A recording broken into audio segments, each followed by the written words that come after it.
All right.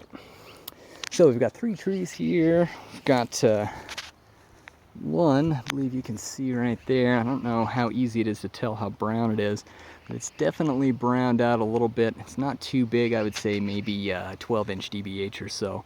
And then on the south end of the backyard, let me walk around here a little bit. There is a larger tree, or excuse me, a smaller tree.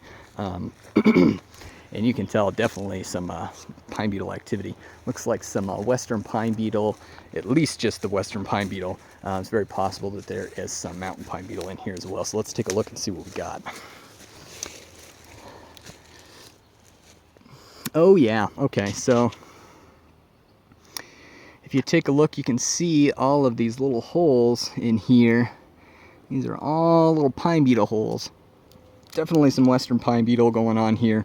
Looks like the birds have been pecking at this thing pretty aggressively. You can see some spots actually down here where you can see some of the galleries, but not very well, unfortunately. But there is a few galleries here where you can kind of tell, you know, definitely some pine beetle. But anyway, yeah, so this guy is the most obviously dead, but it's definitely not the biggest one on the property. We have one final tree over here that I'm not sure how well you can tell the colors, but this large tree here by the pool, you can tell the bottom is nice and, well, maybe not nice, but it is definitely still green. The top is just dead, just super dead. So I mean, this could be any number of different beetles, really. It could be an Ips beetle, or it could just be a mountain pine beetle. I did notice some pitch tubes on this tree. We'll go up here and see what we got going on. Pitch tubes in general kind of point towards mountain pine beetle, but western pine beetle does produce pitch tubes on occasion. So you can see right here is a nice gooey pitch tube. When you touch it, you can see that it's just real goopy and gooey.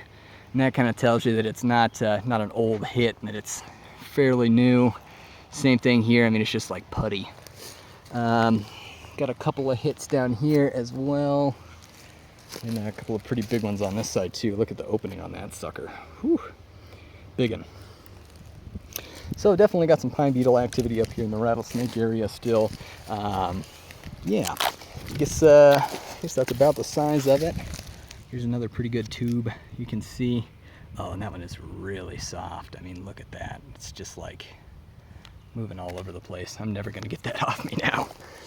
All right, well, this is Cooper with Able Tree Service. Yeah, just doing a little survey of some pine beetle activity up here in the Rattlesnake area in Missoula, Montana. So, all right.